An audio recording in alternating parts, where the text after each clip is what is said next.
Ndugu wananchi, naitwa Kanali Bernard Masala Mlunga, kaimu mkurugenzi wa habari na uhusiano, Jeshi la Ulinzi la Wananchi wa Tanzania.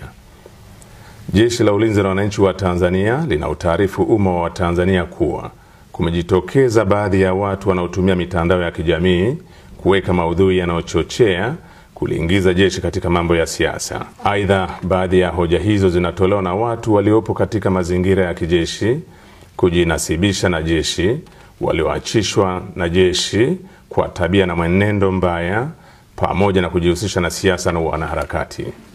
Kwa mantiki hiyo, Jeshi la Ulinzi la Wananchi wa Tanzania linapenda kuutaarifu umma wa Tanzania kuwa linaendelea kutekeleza majukumu yake kikatiba kwa uaminifu, utii na uhodari kwa kuzingatia kiapo chetu.